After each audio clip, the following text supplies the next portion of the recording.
Hello comrades, I hope you're alright. I thought we would look at the 3 main new core rulebooks because I spent £180 like last June on these damn things and then had to subscribe to D&D Beyond to actually see them 2 weeks early but couldn't release much about them because of the embargo.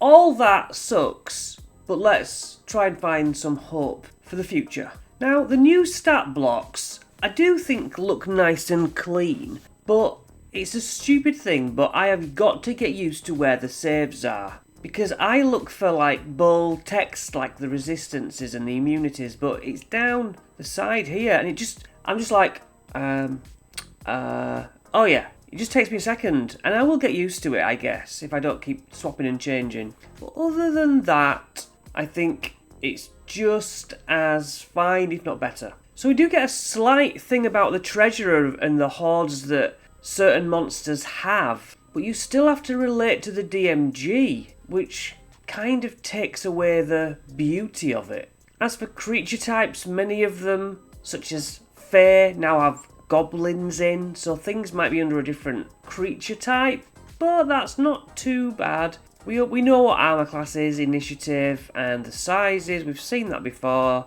Small section about what you can pick up after you kill a monster. You decide how much of the monster's equipment is recoverable after the creature is killed. I do generally say, well, whatever weapons it carries, it drops. That's the first instinct I always have. Experience points just the same. Then as you can see from the Aarakocra, or the Aarakocra, whatever you want, Winged Guardians of the Sky. These are quite useful shortcuts for the monster themselves, and the habitat, mountain, planar, elemental air, plane of air, yeah, cool. What treasure? Implements. So this must be a new Aarakocra, an Aeromancer, unless they've just renamed the original, but there's a Skirmisher also. They often attack landbound threats from above. Nice. Wind Javelin. Aboleth. So yeah, the art is good, and these tables are extra helpful. Let's go for 3. The Aboleth seeks to manipulate innocents into worshipping it as a god by using its telepathy from hiding. A section about the lairs. So useful, because I've heard a lot of people sit and read the monster manual as their first entrance into the game. And so having more tables and advice as to what they have on them and instructions about them, that's useful. Now I know a lot of people are like, oh, the law, they've done away with the law. You have the law in the last monster manual, don't you? You've got Google, haven't you? This is just better. Animal Lords I've not actually looked at. Animal Lord appearances. Hunter Animal Lord, Sage Animal Lord. Challenge rating of 20. 4 legendary resistances a day. So I like that. That's cool. You've heard me say it before. I wish that each of these spells, when you had it in the book, actually had a short sentence on what they did. Some you can understand and guess. But I'm hovering over this here. It's useful. But in the book, because they used to do it. They used to do this kind of thing, which was helpful. Animated objects. Yes, they're now all together with some suggestions on what it was animated by. And there's, 3 different things there. Ankhegs, so they get a tunnel discoveries. And this is obviously not as nice as looking through the book, but that's just my opinion. I like a book rather than a PDF, but PDF's useful for this kind of video. So yeah, Archhag. The weakness of an Archhag. Lairs, stat block. 4 or 5 legendary resistances if they're in their lair. An assassin, NPC. Probably not too different from the last times. Awakened plants of various types. Axebeak, hasn't this got a new one? So I'm familiar with that. Yeah, the giant Axebeak, huge monstrosity.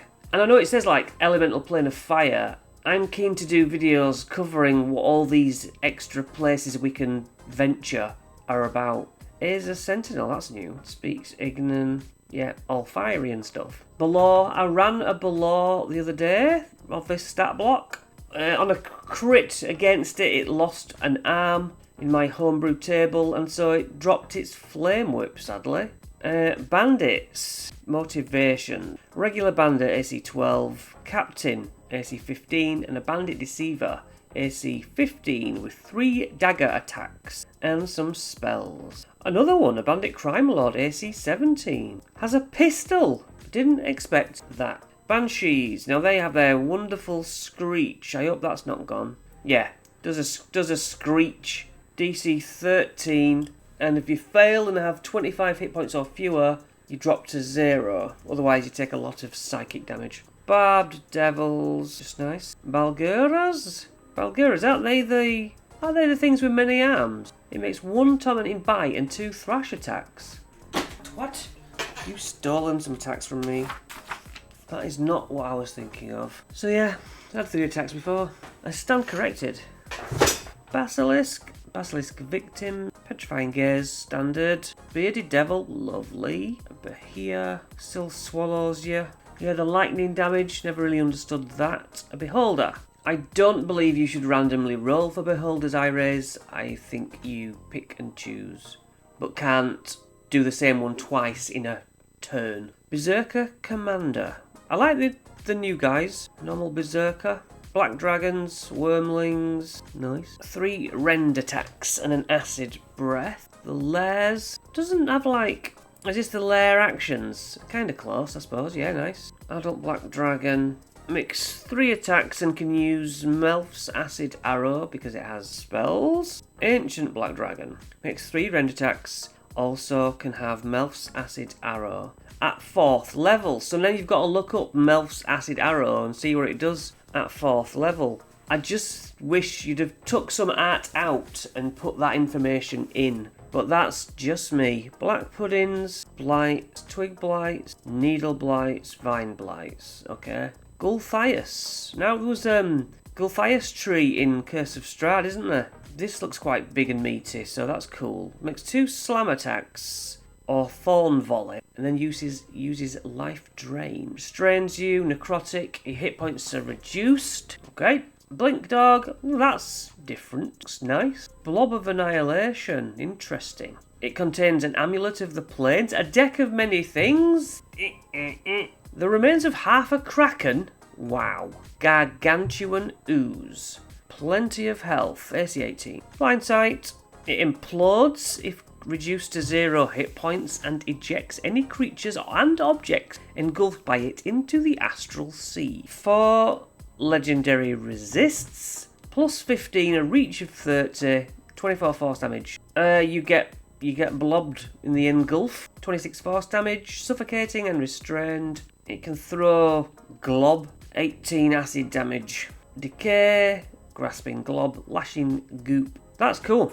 Blue Dragons, Lightning Breath, AC 17, 2 Rend attacks. They all just do Rends now, do they then? Yeah, Rend on young Blue Dragon, Adult Blue Dragon, some spells, invisibility's nice, Shatter I guess, Scrying and Sending, just seems weird. Nice, Ancient Blue Dragon, Scrying and Sending, 3/4 in the lair, legendary actions, legendary resistance is 5 in its lair. I do like that. Bone Devil, cool. Infernal Sting. Bone Yaga, that's nice. Serpentine Gaze. Brass Dragon. Brass Dragon's Lairs. Water within 1 mile of the lair is magically refreshing. A creature that drinks such water gains some temporary hit points. Can control weather spell. Sleep Breath. Ancient Brass Dragon. Shape Change. Scorching Ray can pounce. A Centaur Warden. Challenge 7. As a Forest Staff and a Sunray range. Centaur Trooper can charge through you. Chain Devil, looks like something from Hellraiser. Chain Devil Masks. Cockatrice Regent. A lot of flying and moving without doing opportunity attacks. That's nice. Without, provoking opportunity attack. Colossus. Gargantuan Construct. Challenge 25. Makes 3 slam attacks. Plus 18. 32 damage. Boom. Radiant Ray, plus 18, 22 radiant damage. Moves up to half its speed without provoking opportunity attacks. That's just much better. Commoners of various species. Oh, so these don't actually lead anywhere. In my homebrew campaign, all my characters are going to start as a commoner. And we're going to have a couple of sessions where they're just regular kids. See where that goes. Swarm of Crawling Claws, they're nice. 49 health, blind sight. Yeah, swarm tactic. 20 necrotic. or 11 if the swarm is blooded. Cultists. Oh, occult symbols. That's cool. It's inspiration. You don't have to stick to that, do you? Cultist, cult fanatic, cultist hierophant. What's Jalaz's Storm of Radiance? Never heard of it. Aberrant cultist. Challenge 8. Death cultist. 8. Elemental cultist. That's cool. Fiend cultists. Whoa. Lovely. Cyclops Oracle. Yeah, so Cyclops Sentry. So there's loads of new things. That's what we want. So I'm flicking through now. We've got to goblins. Goblin minion for those lovely little annoyances in swarms, I guess. A warrior, a boss, up to a hexer, which does psychic damage. I'm all in favour of these new types. I think getting into D&D at the moment is a lovely thing. I think these books just would be a great way to get into the hobby, but you also appreciate how overwhelming it is. So much. How are you meant to analyse all this and remember it? You're not, but you kind of think that you are supposed to. I know I did. It's just through playing it that you learn it a bit, innit? Jackalweir? That's the only J.